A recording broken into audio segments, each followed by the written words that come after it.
اس نے فوراً اسے نظروں اٹھا کر دیکھا۔ کیا مجھ سے کوئی غلطی ہوئی ہے؟ ہاں، غلطی تو ہوئی ہے۔ وہ دونوں ہاتھ اس کے چہرے پر رکھ کر بولی، وہ یہ کہ تم اپنی محبت کا اظہار پہلے مجھ سے کرنا چاہتے تھے اور وہ تم کس اور کو بتا کر آ گئے اور منسوئی ناراض ہو۔ واہ زوجہ، آپ نے تو مجھے ڈرا دیا تھا۔ مجھے سمجھ ہی پتہ نہیں کیا غلطی ہو گئی مجھ سے۔ تو یہ کوئی چھوٹی غلطی تو نہیں ہے؟ وہ کھڑی ہوئی۔ اچھا، وہ مسکرائی جب میڈم اس نے اسے خود سے قریب کیا اور مجھے اپنے دل کا خیال بتایا تو میری موڈ ٹھیک ہو گیا۔ میں آپ سے بہت پیار کرتی ہوں۔ وہ نظریں جھکا کر شرما کر بولی، اور مجھے بھی میری جان۔ اور زواج نے اس کے ماتھے پر اپنا پیار کا مہر لگائی۔ حیا کے چہرے پر مسکراہٹ آ گئی اور جو کبھی نہیں ختم ہونے والی تھی۔ آج سے اس کی ہر صبح روشن صبح تھی۔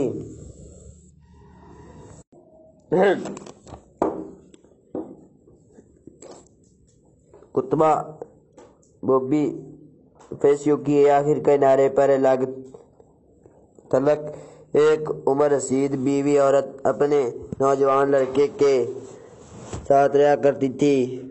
ان کا چھوٹا سا ٹوٹا پھوٹا مکان پہاڑی کے ساتھ ہی بنا ہوا تھا۔ اس میں آرام و آزمائش کی کوئی چیز نہیں تھی۔ یہاں شب و روز بہرحال ہوئی چلتی رہی تھی۔ بوبی فیسیو کی مائی گیر ان کی طوفان میں اپنی کشتیاں لے کر سمندر میں مچھلیاں پکڑنے جاتے تھے۔ دور سمندری چٹانوں کے پیچھے ایک دبے کی ماند سنساڈا دکھائی دیتا تھا۔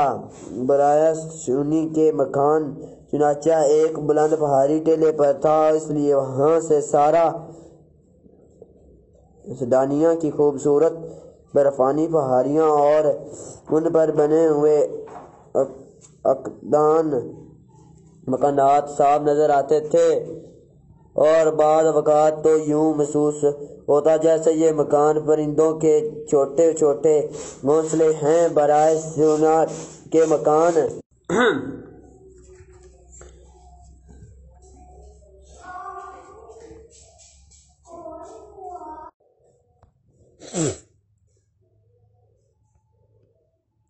کبھی کبھار وہاں بیٹھی اس شیزیز کی طرح خوب آلودہ نگاہیں سے دیکھتی رہتی تھی، جہاں آسمان اور سمندر ایک دوسرے سے گلے ملتے ہوئے نظر آتے تھے۔ اس کے بیٹے کا نام انتونی تھا۔ وہ نہایت صحت مند اور خوبصورت جوان تھا۔ دونوں ماں بیٹے ایک دوسرے کو دیکھ کر جیتے تھے۔ اس مختصر سے گھر میں ان کا علاوہ ایک تیسرا فرد اور بھی تھا، اور وہ ان کی پالتو کتی تھی، جس کی قدر لمبی جسم، دبلا پتلا اور پنجے کافی تیز اور نوکیلے تھے۔ وہ شکاری کتی تھی اور بھی کبھار نوجوان انتونی کے ساتھ شکار کی مہم میں جایا کرتی تھی۔ ایک اداس شام کا ذکر ہے۔ نوجوان انتونی کسی بات پر ایک شخص ان کو جس سے جھگڑا ہو گیا۔ نکولس قصبہ بوبی فیسیو کا بدمعاش تھا۔ اس نے مشتعل ہو کر لمبی چاقو نکالا اور انتونی کے سینے میں گھونپ دیا اور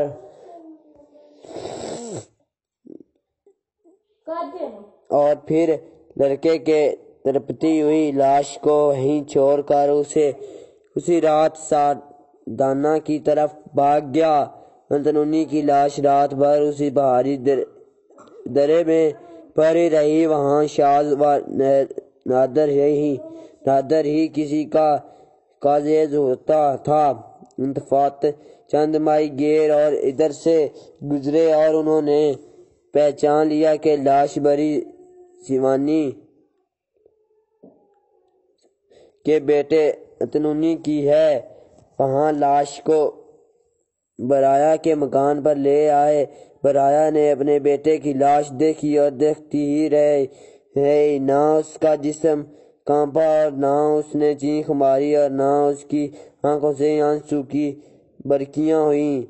وہ بس چپ چاپ خاموش پھٹی پھٹی نظروں سے اسے پیارے بیٹے کی لاش دیکھتی رہی۔ پھر اس نے اپنا جریوں والے ہاتھ آگے بڑھا کر اپنے بیٹے کے سینے پر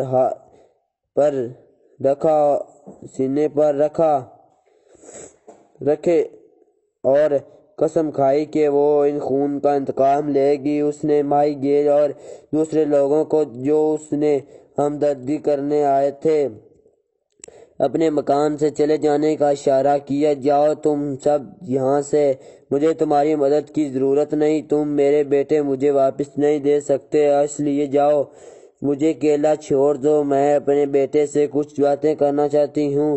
کسی نے کچھ نہ کہا۔ لوگ سمجھے کہ بوریا سیمنی کی دماغ چل گیا ہے۔ ان کی آنکھوں میں آنسو تھے اور چہرے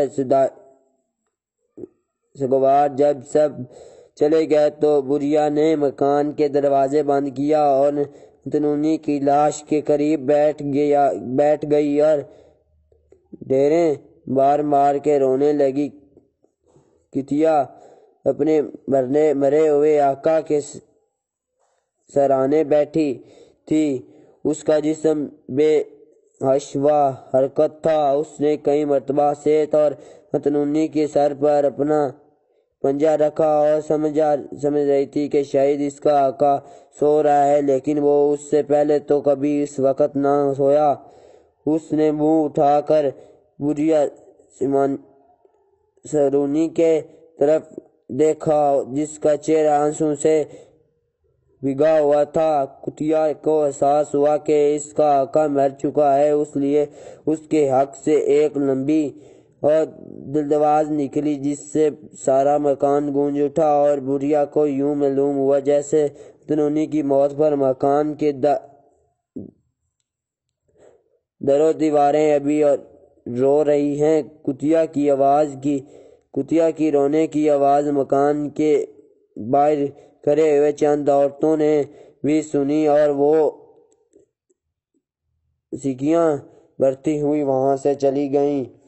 بے چار انتونی، اس کی عمر ہی کیا تھی، زندگی کی صرف 20 بہاریں ہی اس نے دیکھی اور موت کے بے رحم ہاتھوں نے اسے دبوچ لیا۔ انتونی کی لاش بستر پر پڑی تھی۔ اس کا بھوری رنگ کا پرانا کوٹ جگ سے پھٹا ہوا تھا، سر کے بال نیچے ہوئے تھے، اس کے سارے جسم، سینہ، گردن، بازو اور ٹانگیں جمی ہوئی خون سے لتھڑے ہوئے تھے، لیکن اسے دیکھ کر کوئی یہ نہیں کہہ سکتا تھا کہ وہ مر چکا ہے، بس معلوم ہوتا تھا کہ وہ آنکھیں بند کر کے آرام کی نیند سو رہا ہے۔ روتے روتے یکا ایک بوریا چپ ہو گئی کہ اس کی آواز اپنے بیٹے کے چہرے پر گری ہوئی تھی اور لب کپکانے رہی تھی۔ شاید وہ کچھ چاہتی تھی اور پھر اس کی زبان سے چند جملے ادا ہوئے۔ کتیا نے جو نہ ملکہ کی آواز سنی، وہاں بھی خاموش ہو کر اس کا منہ تکنے لگی، جیسے سمجھا چاہتی ہو کہ ملکہ کیا کہہ رہی ہے۔ اب میری پیاری بیٹی، تم بیٹے سو رہے ہو، سو جاؤ، خوب آرام سے سو جاؤ۔ کیا تم میری آواز سن رہے ہو؟ میں تمہاری ماں بول رہی ہوں بیٹا، تمہاری ماں جس سے تمہیں بڑا پیار تھا اور جس کا حکم تم نے کبھی نہیں ٹالا۔ میں وہی تمہاری ماں ہوں اور تمہارے سامنے عہدہ کرتی ہوں کہ تمہارے خون کا بدلہ ضرور لوں گی۔ اب تم اطمینان سے سو جاؤ۔ یہ کہہ کر وہ انتونی کی لاش پر جھکی اور اسے سرد اور کانپتے ہوئے ہونٹوں سے اس کا خون آلودہ پیشانی چوم لی۔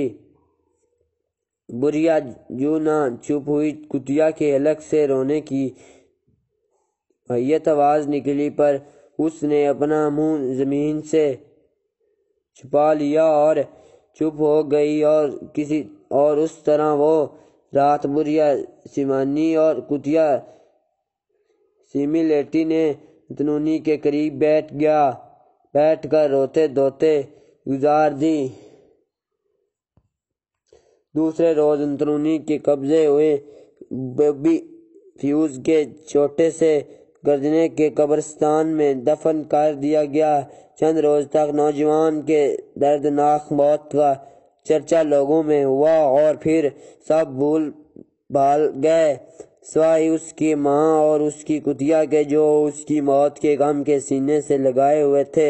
بوریا کی شاباش روز اسی فکر میں گزرنے لگی کہ انتقام لینے کی صورت کیا ہو۔ اسے اتنا پتہ چلا چکا تھا کہ جس شخص نے اس کا بیٹے کو مارا ہے وہ سیریون کا ایک گاؤں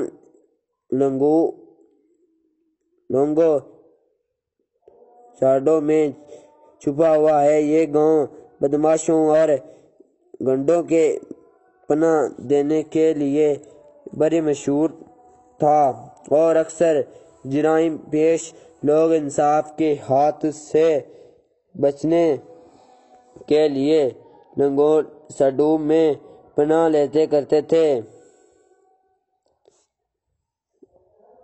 بوریا سیمانی نے کسی سے بات کرتی اور نہ کہیں آتی جاتی، بلکہ مکان کے کھلی کھڑکیوں میں سے ایک میں بیٹھ کر سارے دن گاؤں ساڈو کی جانب غور کرتی جہاں اس کا بیٹے کا قاتل چھپا ہوا تھا۔ غصے سے اس کی بدن کا رو کانپنے لگا اور آنکھیں اشک بار ہو جاتی۔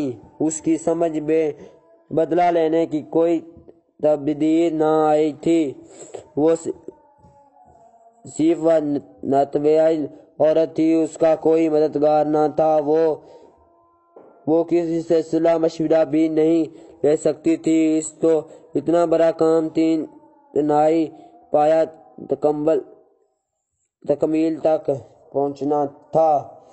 وہ اپنے بیٹے سے وعدہ کر چکی تھی، اس کی لاش کے آگے سینے پر ہاتھ رکھ کر انتقام لینے کی قسم کھائی تھی۔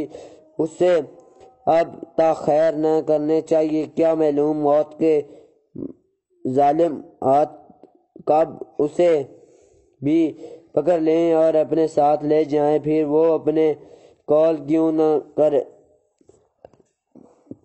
پورا کر گئی، اس فکر میں اسے نیند نہ آتی تھی۔ وہ ساری رات اپنی چھوٹی سی کوٹری میں ٹہلا کرتی یا تھک کے کھڑکی کے پاس بیٹھ جاتی۔ اس کسی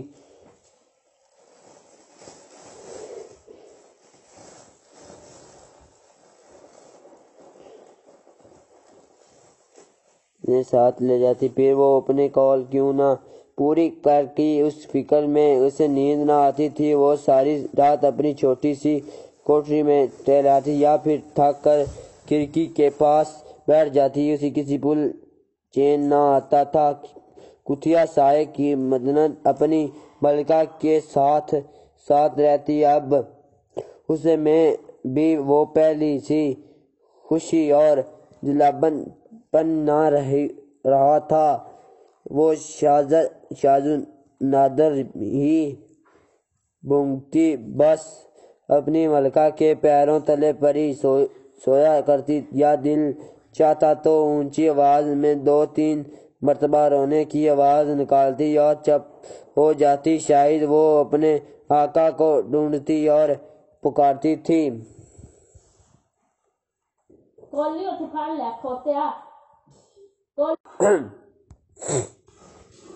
ایک رات جب کتیا اسی طرح اپنے آقا کی یاد میں رو رہی تھی، بڑھیا کی ذہن میں انتقام لینے کی ایک انوکھی تدبیر آئی۔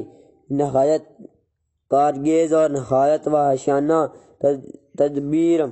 وہ ساری رات اسی تدبیر کے مختلف پہلو اور سوچ بچار کرتی رہی اور اسے یقین ہوا کہ اگر اس پر عمل کیا جائے تو وہ قاتل سے خاطر خواہ بدلہ لے سکتی ہے۔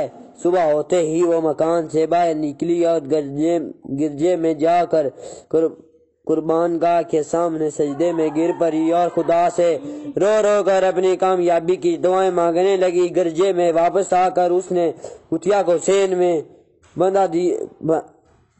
باندھ دیا اور اپنی کوٹری میں چلی گئی۔ اس کی نگاہیں ساری سردینا کے ساحل پر گری ہوئی تھی۔ اس روز کتیا سارا دن اور ساری رات بھوکی پیاسی سین میں بندھی رہی۔ پہلے تو وہ کافی دیر تک چپ چاپ پڑی رہی، لیکن جب اسے بھوک ستانے لگی تو اس نے بھوک کی سارے مکان سر پر اٹھا لیا۔ مگر بڑھیا سوینی اپنے کوٹری سے باہر نہ نکلی اور نہ ہی اس نے کتیا کو کچھ کھلایا پلایا۔ اس سے اگلے روز صبح وہ کوٹری سے باہر آمد ہوئی۔ اس کے بعد ہاتھ میں پانی سے بھرا ہوا ایک پیالہ تھا، وہ اس نے کتیا کے سامنے رکھ دیا۔ کتیا نے پانی پیا اور صحت سے دم ہلائی اور اب وہ روٹی یا گوشت کے چند لوتھڑے کے منتظر تھی، مگر بڑھیا نے سارا دن کھانے کے لیے اسے کچھ نہ دیا۔ اس کتیا بھوک سے اس قدر نڈال ہو چکی تھی کہ اس میں بھوک کی شکت بھی باقی نہ رہی۔ وہ آنکھیں بند کر کے پڑی رہی۔ رات کے وقت جب اسے پھر دوسرے روز بھی بڑھیا نے کتیا کو پانی ہی پلایا اور کھانے کے لیے کچھ نہ دیا۔ اس نے کتیا کے چہرے پر مایوسی اور حیرت کے ملے جلے تاثیر پہچان لیے۔ اپنی ملکہ کو دیکھتے ہی وہ زور زور سے اچھلنے اور زنجیروں سے آزاد ہونے کی سعی کرنے لگی، لیکن اسے کھانے کی پھر بھی کچھ نہ ملا اور وہ سارا دن بھوکی رہی۔ تیسرے دن بڑھیا سوینی اپنے ایک پڑوسی کے گھر گئی اور وہاں سے 2 گٹھریاں خشک گھاس